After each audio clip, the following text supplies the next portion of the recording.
speaking on growing leaders, and I have spoken enough on the first part, and that is training. So let's move on to the second most important part, or the second principle in growing leadership, and that is selection. I remember a Russian proverb: measure the cloth, they say, measure the cloth 7 times, because it can only be cut once. Very beautifully said, and it has got a great meaning with reference to selection when it comes to growing leaders. All my talk about growing leaders, but it is actually very hard to grow a leader. I think sometimes I feel, and people say, maybe it is just impossible. For any institution or an organization to grow leaders is a damn difficult work. Therefore, there is a paradox for all of us. Choose people who are leaders already and build them up. But again, the question comes: how do you know they are leaders or have the potential to be leaders? One still can't be sure of that. Is there any scientific way of assessing or judging leadership?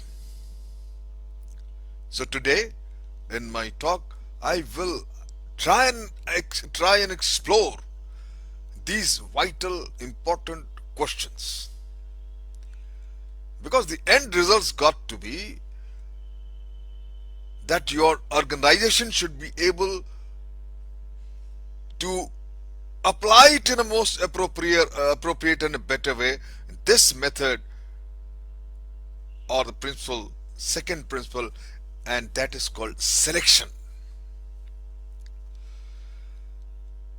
My friend, how does anyone find themselves in the role of a leader? There are 4 possible routes, I feel, which are mutually exclusive. And the first and foremost is the emergent. The person concerned may simply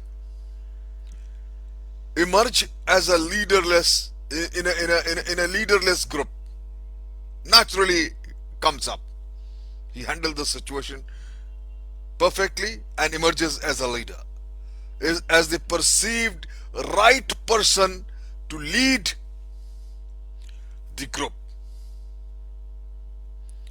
A form of election by informal, I would say, acclamation. Everybody accepts him because he comes up with the best idea and brings the best benefit to the institution or organization. Then comes, my friend, appointment. In a hierarchy of all working organizations, most of them are hierarchical, that's pyramidal. A person may be appointed to a leadership role. This appointment made by a superior or superiors to whom the leader remains accountable. The third method, besides emergent and the appointment method, is elected one. As the self-explanatory, the group may be invited to establish its right to elect its own leader. In this political context, this right is the essential principle of democracy, I suppose. Here the leader is accountable to his or her electors. And then comes, which is very common in India, and that is called hereditary. A son or a daughter may have as a birthright the legacy of leading an organization, community, or a nation. Uh, any political leader you know, for instance, I don't want to name people, but you know that their sons, their grandsons naturally automatically replaces them and becomes the leader.